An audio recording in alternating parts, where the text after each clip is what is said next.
Les matchs de Ligue des Champions avec le PSG sont toujours très mouvementés et imprévisibles. 6 mois après l'élimination en 8e de finale de la Ligue des Champions face au Real Madrid, le club de la capitale retrouvait la coupe aux grandes oreilles ce mardi soir, dans une ambiance incroyable pour affronter la Juventus Turin au Parc des Princes.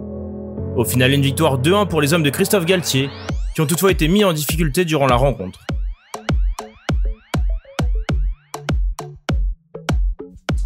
Si Di Maria est absent des débats côté turinois, la faute à une blessure aux adducteurs, ce PSG Juventus marque le retour au bercail pour Leandro Paredes et Adrien Rabiot, tous deux titulaires pour la rencontre. Et les ex-parisiens ont assisté impuissants à la démonstration de force de leur ancienne équipe sur la première période. Car dès la 6e minute, le PSG trouve la faille et met les pendules à l'heure concernant les ambitions sur cette nouvelle saison. À 20 mètres des cages, Neymar adresse une louche parfaite pour Kylian Mbappé dans la course, par-dessus la défense, et le numéro 7 reprend d'une superbe reprise du volet du pied droit. Paris survole les débats sur cette première mi-temps, et la Juve ne se crée finalement qu'une seule petite occasion à la 19e minute. Sur un centre côté droit de Cuadrado, Arkadiusz Milik saute plus haut que Ramos pour placer une tête, repoussée sur la ligne par Donnarumma. Malgré cette petite alerte, Paris ne tremble pas et va punir la Juve 3 minutes plus tard.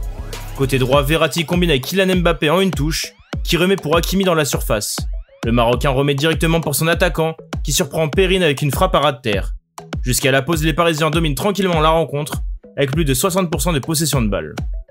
Au retour des vestiaires, tout va changer à la suite d'une erreur de lecture de Kylian Mbappé. Lancé dans la profondeur par Lionel Messi, Mbappé cavale et se présente dans la surface de réparation dans un angle fermé. Affamé de but et en quête de son triplé, le numéro 7 la joue perso et lâche une frappe qui finit en dehors des cages de Perrine.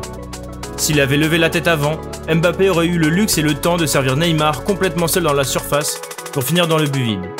Cette action à la 51e minute va être sanctionnée par les Turinois 2 minutes plus tard.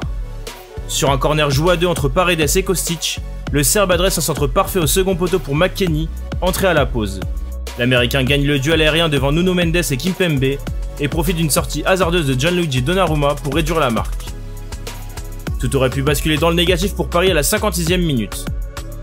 Dans le brouillard depuis la réduction du score, les Parisiens subissent le sursaut de la Juventus, qui est revenu avec de meilleures intentions après la pause.